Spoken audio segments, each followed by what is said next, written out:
How can we make cake cuts at weddings better? First of all, we need to understand what actually is a cake cut. Well, actually, it goes all the way back right to medieval England. Guests would bring small cakes with them and stack them in a pile.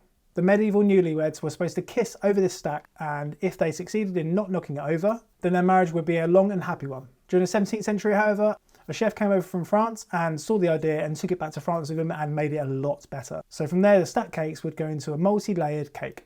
So the early 20th century, couples would start to cut the cake together, which would symbolise their shared future. I think probably about half my couples are really excited for like the cake cut, and they're looking forward to it, and it's the highlight of the evening before the first dance, obviously. I think probably half of my couples actually don't have a cake cut.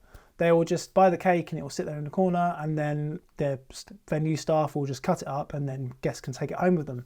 But I think this is a missed opportunity. I've done my fair share of wedding cake in the dark corner and all the guests around taking photos, and then you're trying to get a shot of them taking a cut of the cake. However, when the opportunity arises to move the cake to a better location, then I always take that opportunity. My favourite cake cuts are the ones where there's guests behind the cake as opposed to behind me, because obviously if the guests are behind me, then the only thing behind the couple and the cake is a brick wall quite often. So it's really good to have all of the guests around the back. Venues are more than happy to move the cake if you'd like it to. This wedding, for example, was actually an outdoor wedding, and they didn't actually have a reception, but they did have a wedding cake. They thought it'd be cool to cut it outside, which was fantastic. A recent wedding, the cake is in the corner, as it often is, but we were just about to go over there where the Toastmaster just reminded me, hey, like, we can move the cake if you'd like to. Yes, please, that would be great. And he asked me where to put it.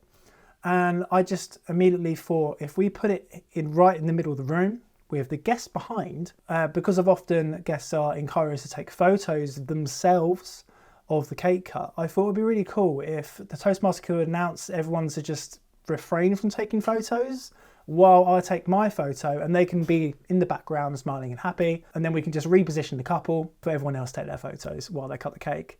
So doing this, I got rid of doing the cake cut in the dark corner, and going forward I will be doing this a lot more, and I'll probably be communicating with this with the venue early on the day as soon as I arrive, just so they're more open to it in the evening and there's no surprises.